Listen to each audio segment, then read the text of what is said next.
A lot of people these days are looking at reloading because frankly, ammo is so darn expensive. And reloading is pretty simple and it's safe if you do it the right way, but there are a number of things you don't want to do. Well, let's talk about that. First of all, we've got a great array of powders here. Get rid of all this. When you're loading, only one can of powder or canister of powder at a time on your loading bench. Why? Well, we don't want to accidentally pick up the wrong powder and start loading with that. It's kind of like when you're at the range and you're shooting, you do not want to have more than one type of ammo on the bench at any one time. You could conceivably use the wrong ammo in your rifle, and if you get it just right or just wrong, it could actually fire and be a problem. Same deal here. You have two different kinds of powder or multiple kinds of powder. You get distracted, you use the wrong powder, it's a wrong burning rate, and now you have a powder where maybe you're supposed to use 5 grains of it and you've dumped 10 grains or 15 grains in and you're not aware of that. Or you're going to get excess pressure. You could even blow up a gun. It's not that difficult. It's a matter of paying attention. So reloading by itself is simple. It's pretty easy to do and it's certainly safe, but it does require you to pay attention. So possibly rule number 1 is don't have multiple powders on your bench at any one time, one powder at a time.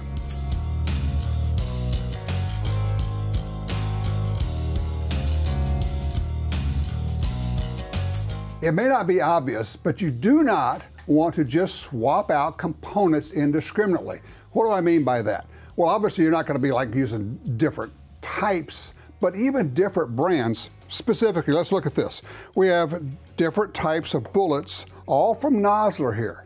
Now, the loading manuals will say, use this load with this bullet. And sometimes you can say, all right, I can use a 140 grain bullet, and the loads are the same no matter which bullet I'm using.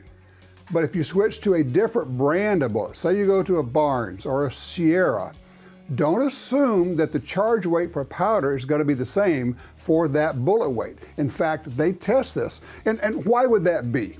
Well, different construction. Some bullets actually create more pressure. Some bullets have more bearing surface on the barrel, which changes the pressure, so they adjust the powder charge on that. This stuff is really important and you need to pay attention. They have ballistics labs. The powder companies, the loading companies, they have labs that actually test all this. You don't, okay? So, okay, you say, all right, I have a particular brand of brass, but I have some other brass too. You really shouldn't just change indiscriminately. You got to start over, go to your basic starting load, start working it up again. Why would that be? Well, some brass, the actual brass in the case is thicker, which means the internal capacity is less, which could change the pressure level. So if you have Nosler brass and you go to Winchester brass or Remington brass or Lapua's brass, you need to start over working up your loads. You cannot just switch these back and forth. Another one that people really don't pay attention to is primers.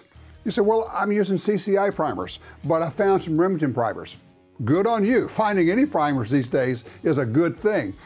But if you change type of primer, you need to go back, start with your starting load, and start working up again. Because if you're loading right at the maximum pressure for your particular rifle or handgun or whatever it is, and you change primers, you could end up with more pressure. So there again, if you change any of your components, bullet, brass, obviously powder, or even primers, you need to start over and work your way back up, establishing a safe load.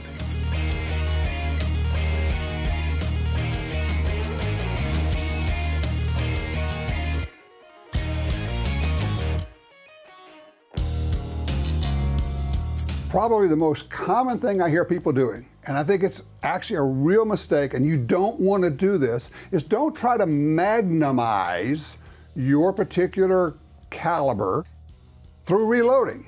What do I mean by that? Well, you've got a 30-06, but you really want a 300 Magnum. And you've heard all your buddies say, well, you know, they build a margin of error in here. There's a safety margin in those loads. So you could probably go with more powder than the recommended load from, say, the Hodgdon website or one of the loading manuals you look at. Let's consider that. It's called a margin of safety. You are now cutting into your margin of safety. You now have become a ballistics explorer. You're going into a place that you haven't been before. You have no idea what the pressures are when you get there. And here's the other part. Powder charges are not exactly linear. You could get to a point where, a 5% increase in powder ends up with a more than 5% increase in pressure. It can happen. Weird things happen. That's why they have ballistics labs where they actually measure this stuff. Basic rule, if you want a magnum, get yourself a magnum. Don't try to make your caliber something it's not. And the reality, as we've learned with the popularity of the 6.5 Creedmoor, is that you don't really need a magnum, for instance, for hunting. People are taking elk with 6.5s. Moderate recoil, but a very efficient cartridge. So I guess what I'm saying is, when you get into loading, there is a very real temptation, and your buddies are going to push you possibly to do this, to increase the powder charges and make it go a little bit faster, get a little bit more power out of it. No, don't make a magnum out of a standard cartridge. Stay with the published loads.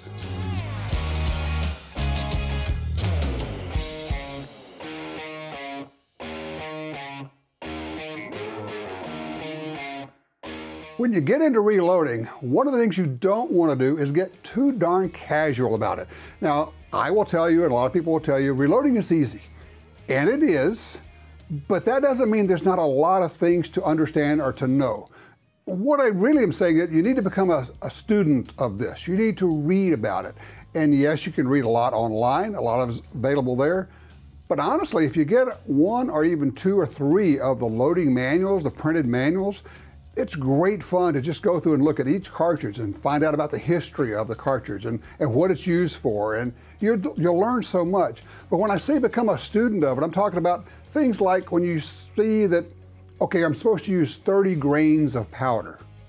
Well, that's not 30 individual kernels of powder. A grain is a unit of measure. It's a unit of weight. There are 7,000 grains in a pound. So you're actually measuring the weight of this powder charge. That's when you have something like a good powder measure, a powder scale, know how to use that. You need to know, okay, what do they talk about when they talk about cartridge overall length or the case length? Well, you need some kind of a caliper so you can measure the case length. Well, why would you do that? Well, after you're firing a number of times, cases tend to grow, and you may have to trim back the length of the case a little bit. You got to have the right tools, and you have to understand this stuff. Yes, it is true that reloading is basically just putting the cartridge back together. And we're talking about metallic reloading here. So you have a case, you got to knock out the old primer, put in a fresh primer. You put it in powder, and then you seat the bullet. Through that process, you're going to be resizing the case. Yes, it's simple, but there are a number of things to know, and each of them can very much impact the safety of your activity, of your loading. So don't get too casual about it. Take it seriously. Make it a study. You're going to find that it's a fun, really engaging hobby that you can enjoy for a lifetime, but it is serious business.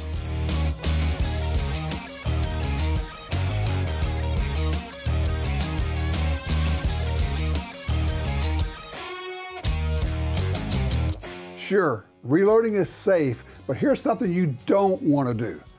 Don't allow interruptions, and don't interrupt yourself. When you're in the process of loading, you need to be thinking about what you're doing. Yes, it's not difficult, I get that, but if you take a phone call, or you make a phone call, or you're doing texting, or somebody walks in and starts talking to you, you need to stop.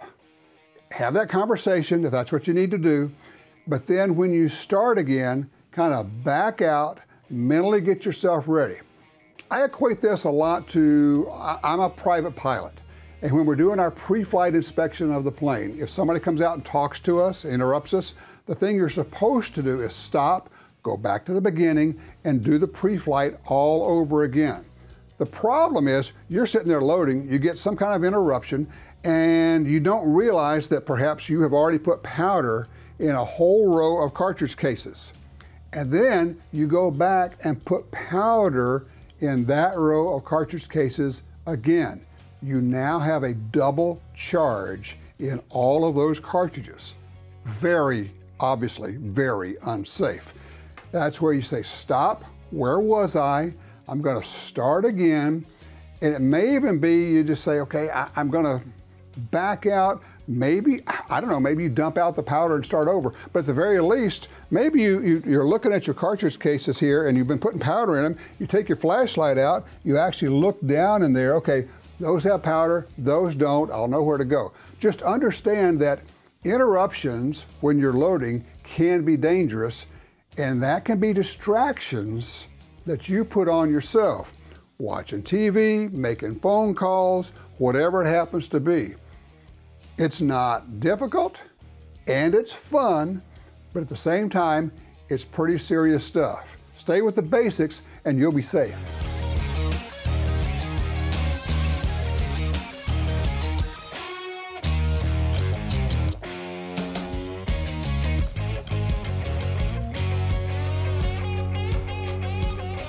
Your buddy's got a great load for you. He's been working with this. He sends you the data. This is the bullet, this is the primer, this is the powder charge. And that might be wonderful, but here's the thing. Do not just take somebody's word for this being a safe or a great load. There's a reason why we keep referring to published data, load data. That data is just a recipe for a particular load, the bullet, the primer, the powder, the case, okay? So your buddy's got a load, it works in his rifle, he says. Doesn't mean it's gonna be a good load for your rifle, doesn't even mean it's gonna be a safe load in your rifle. Well, how would you know? Well, you could compare it to published data.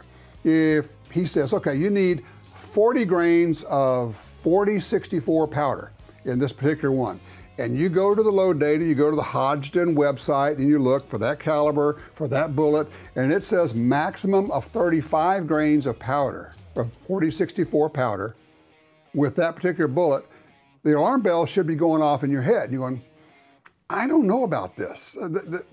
Not adding up. He's 5 grains over. That's really significant. And who knows, it might be safe in his rifle, but it might not be. You know, a lot of people like to look at cartridge cases, look at the primer, look at the back, and they say, well, I'm not seeing any signs of pressure. Here's the reality, and we've all talked about it, we've all probably done it. You can't really tell what the pressure signs are from looking at the case. Primer, the back end, whatever. Yeah, if the bolt is sticky and it's hard to lift the bolt when you're extracting the case, that's a sure sign that you're way over pressure. But the safe way to go is to stay with published data. We know those are safe. So this is a case of pick your sources carefully. I read on the internet. Yeah, I know. Nothing was ever wrong on the internet, right? Okay, so stay with the published data, you'll be safe. Don't just accept anything that comes over the transom.